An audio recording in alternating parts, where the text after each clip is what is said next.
épisode numéro 259 de Bonjour PPC, un vrai sujet, un sujet avec du fond, avec du sens, comme chaque matin, c'est vous qui l'avez proposé, pendant le direct sur Twitter, et là vous l'écoutez sur les plateformes de balado-diffusion, sur les Apple Podcasts, les Spotify, les Deezer, mais aussi Google Podcasts et tant d'autres.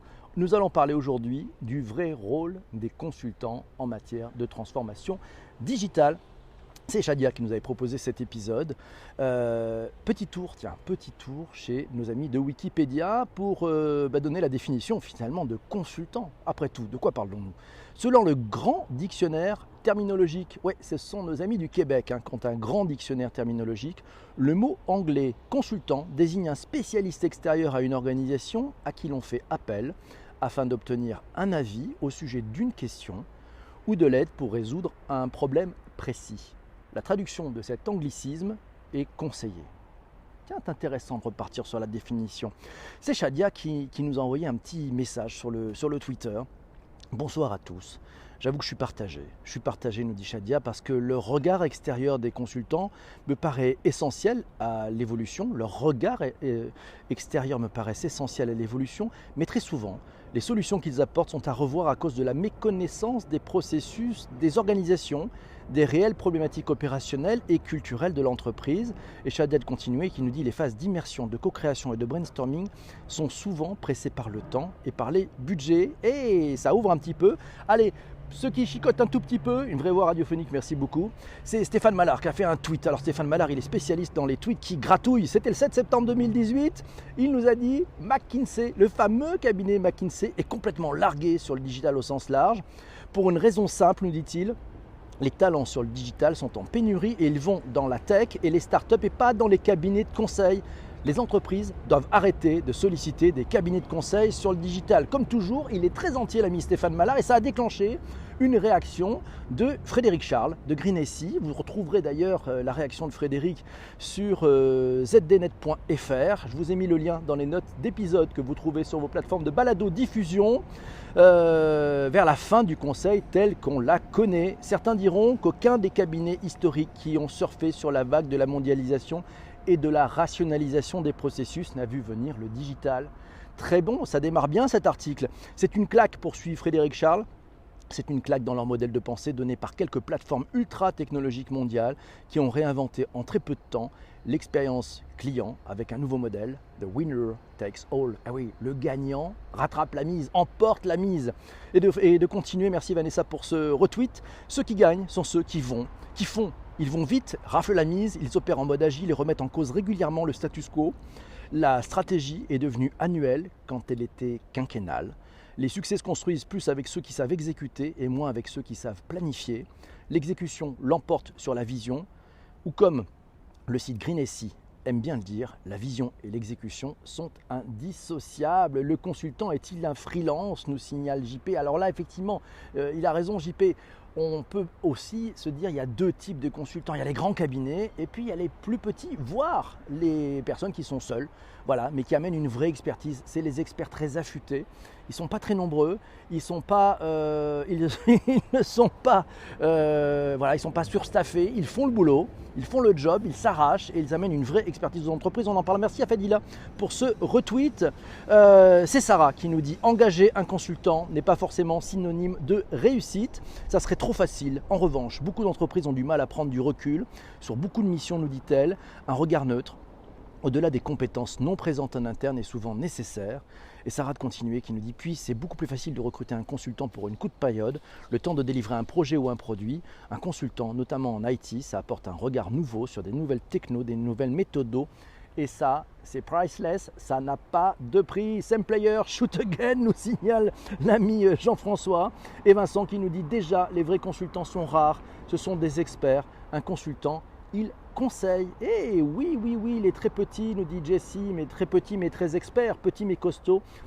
Et Shadia nous dit c'est vrai, le parallèle entre exécution et planification, elle applaudit dès demain. Et Vincent nous dit un expert, c'est technique, un consultant, c'est psycho. D'ailleurs peut-être qu'il pratique aussi le consultant les prix du psychologue. Voilà, parce que si c'est pas cher, ça n'a pas de valeur.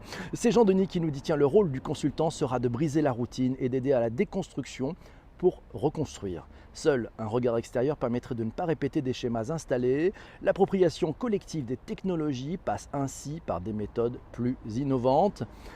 Jean-Denis nous conseille d'ailleurs un article qu'il a écrit sur lemondeinformatique.fr. Y a-t-il un consultant pour sauver la digital workplace? Tiens, et c'est Laurent qui nous signale, tiens, viens voir le docteur, non, n'aie pas peur. Tiens, ça vous rappelle quelque chose? Ça tombe bien, c'est dans la playlist de Bonjour PPC que vous retrouvez sur Spotify et sur Apple Music grâce à notre DJ Jean-François, merci beaucoup. Et c'est Stéphanie qui nous dit, ça veut dire quoi réussir? Ah oui, parce que la question qui était posée sur Twitter, c'est est-ce que le rôle, est-ce que les consultants on a besoin des consultants pour réussir sa transformation digitale. Et Stéphanie pose, c'est quoi veut dire quoi réussir? Ah, la réussite, un vrai sujet, on pourra en faire. Mais si ils ont qu'à partager sur Twitter, c'est sympa. Bonjour à Daphné qui vient de nous rejoindre. Bonjour à vous tous. On continue. Y a-t-il le petit article de notre ami Jean-Denis, y a-t-il un consultant pour sauver la digital workplace? Voilà, dans lemondeinformatique.fr. Je vous ai pris quelques bonnes feuilles. Ouais, il est essentiel de faire appel à la médiation des tiers car la dynamique d'innovation ne résulte pas de l'affrontement entre partenaires déjà installés dans le système social antérieur. Le rôle du consultant, apprend-on dans cet article, sera de briser la routine et d'aider à la déconstruction pour reconstruire. Seul un regard extérieur permettrait de ne pas répéter les schémas installés. L'appropriation collective des technologies passe par des méthodes plus innovantes que de simples formations et qui s'inscrivent dans la durée. Le coaching, le mentoring, le consultant, il est à même de proposer d'autres modèles et d'autres modes opératoires. Et c'est Delphine qui nous dit quand il est impliqué, ce consultant apporte un autre regard. Il permet à l'entreprise d'envisager des pistes qu'elle n'avait pas imaginées et souvent allié de la communication. Il sert à faire passer des messages à la direction générale. Et Delphine continue, nous dit, mais la réussite est une affaire d'alliance, d'efficace, d'écoute, de confiance et d'engagement mutuel. C'est valable dans tout, exactement. Merci beaucoup Corinne. Tiens, Corinne qui nous dit, pas certaine qu'effectivement on ait besoin de consultants pour réussir sa transformation digitale. Les conseilleurs ne sont pas les payeurs et les injonctions sans l'action sont souvent contre-productives. Pas fan en fait, Corinne, trop de blabla, pas assez d'avancées concrètes et pas beaucoup de consultants ont la vraie connaissance de ce qui se joue en vrai. Bref, vous l'avez compris, elle n'est pas fan. Et c'est Isabelle qui lui répond, qui dit « Je dois avoir de la chance alors d'avoir collaboré souvent avec des équipes de consulting impliquées qui aident à prendre du recul, à s'ouvrir davantage sur son environnement de marché pour s'approprier les bonnes pratiques, juste ce qu'il faut. » Point trop d'infos, nous dit Isabelle, et c'est Corinne qui dit non, je parlais de tendance. Je parlais de tendance lourde et je l'avoue, j'ai fait peut-être une grossière généralisation. Pas de souci Corinne, tu confirmes de belles exceptions à la règle selon l'expression consacrée. Et c'est Fabrice qui nous dit non, les consultants ça ne sert pas pour réussir, ça sert juste pour ne pas se faire virer en cas d'échec. Waouh, c'est un peu dur ça, mais bon, pourquoi pas. Laura, alors je vous parlais des 2 billets écrits par Laura et par Virginie que vous retrouverez sur le digitalpourtous.fr. Pendant que Laurent nous dit oui, il faut s'imprégner de la culture d'entreprise, sinon on n'a pas la dette technique et on ne peut pas proposer des solutions d'évolution viables. Et oui, c'est ça, la dette technique, ça peut aider. Jean-François nous dit, puisque le consultant existe, c'est forcément qu'il apporte de la valeur. Ben oui, ça c'est bien, c'est terrien comme réflexion, il a raison. Et c'est Géraud qui nous dit, le consultant apporte un regard neuf, extérieur, encore faudrait-il qu'il saisisse la culture interne. C'est pas faux. Le consultant qui accompagne, c'est old school, nous dit Vincent. Un consultant intervient par petites touches pour générer un déclic. C'était peut-être un masseur kinésithérapeute, je ne sais pas. Bonjour à vous tous. Justement, l'innovation, nous dit Shadia, c'est de marier les deux, la psycho et l'expertise, et ça amène de l'agilité. N'opposons pas le billet de Laura sur le Digital pour tous. Voilà, c'est...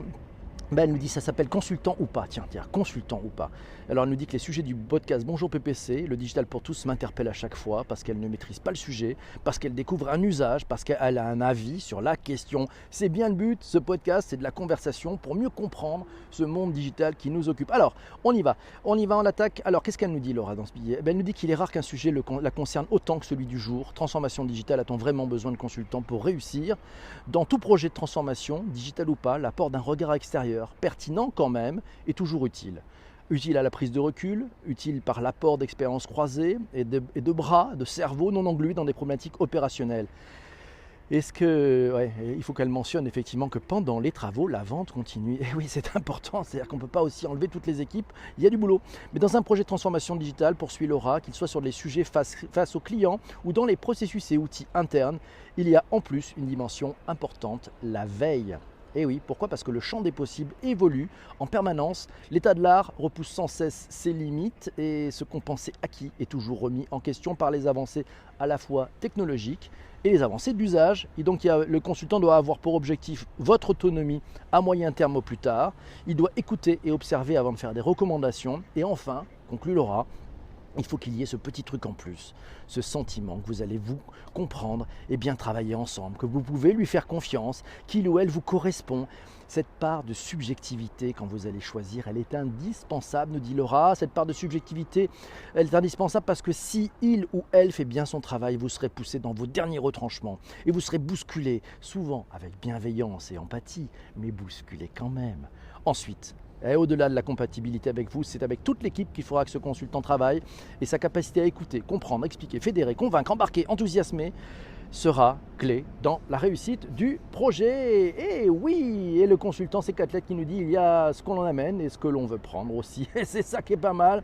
Et Shadia nous dit ah oui, c'est sur les consultants qui amènent la remise en question, mais ils sont bridés par la relation commerciale. Vincent nous signale que les consultants sont en train de se faire discuter. Ils doivent absolument, disrupter peut-être, ils doivent absolument en prendre conscience. Voilà, c'est la marmotte et c'est Sarah qui nous dit oui, j'aime bien ce qu'elle a écrit, Laura, super pertinente à lire sur ledigitalpourtous.fr. Et c'est Jessie qui nous dit, doit apprendre et comprendre pour aider à prendre les bonnes décisions. Bonjour Henri, comment ça va? La forme? Bienvenue à vous tous. Vous êtes pendant le direct et vous écoutez en replay sur les plateformes de balado-diffusion. Jean-Denis nous signale, tiens, Jean-Louis Beffa, la révolution numérique et les entreprises se transformer en mourir. Paris, Seuil 2018. Et oui, c'est Jean-Louis Beffa qui est l'ancien patron de Saint-Gobain, qui a écrit qu'il est essentiel de connaître en profondeur la firme à transformer. Des consultants peuvent apporter leur aide. Et le sociologue de Jean-Denis de continuer de nous dire, le sociologue Renaud Saint-Saulieu nous dit aussi qu'il est essentiel de faire appel à la médiation d'un tiers, car la dynamique d'innovation ne résulte pas de l'affrontement entre partenaires déjà installés dans le système social antérieur. Décidément, consultant et transformation digitale, c'est intéressant, c'est l'article de Virginie, vous le trouverez sur le digitalpourtous.fr, je vous le mets dans les notes de bas d'épisode de ce podcast. Consultant et transformation digitale, la vie non objectif mais argumenté d'une consultante en transformation digitale. Ça c'est sympa, on y apprend quoi? Quelques bonnes feuilles là aussi. Se lancer dans la transformation digitale de son entreprise, c'est être prêt à une remise en question totale des façons de travailler, éventuellement jusqu'au business model. Et même si la condition sine qua non de départ est remplie, à savoir le dirigeant aux avant-postes pour tirer toute la boîte dans cette aventure, un œil extérieur est beaucoup plus à même dans la phase initiale de diagnostic de questionner les habitudes ou de remettre en cause ce qui a été historiquement un facteur de succès de l'entreprise, aussi choquant et subversif que cela puisse parfois paraître, notamment pour des métiers très techniques, des consultants qui ne sont pas un expert de ces métiers. En avoir un, c'est un plus pour favoriser la mise en place du fonctionnement de l'entreprise. Un système existant a beaucoup de mal à se disrupter lui-même. Plutôt que d'attendre que ce soit un concurrent ou une start-up qui disrupte violemment l'environnement, autant opter pour une disruption douce et non suivi. Eh bien oui, c'est comme ça, facilitation ou design thinking pour ouvrir les champs des possibles. Comment tu fais pour parler aussi vite? Tout est enregistré, mais non, tu parles. C'est du direct, mes amis. Mille merci d'avoir écouté ce podcast. Avec ceux qui sont dans le live, reste avec moi. On va parler de l'épisode de demain. Si vous êtes abonné aux plateformes de balado-diffusion, puisque vous écoutez peut-être ça sur Apple Podcast, Spotify, Google Podcast, Deezer et voire d'autres, ben voilà, si vous êtes sur Apple, vous n'hésitez pas, vous mettez 5 étoiles, un commentaire et on se retrouve très très vite pour un prochain épisode du Digital pour tous. Ciao ciao.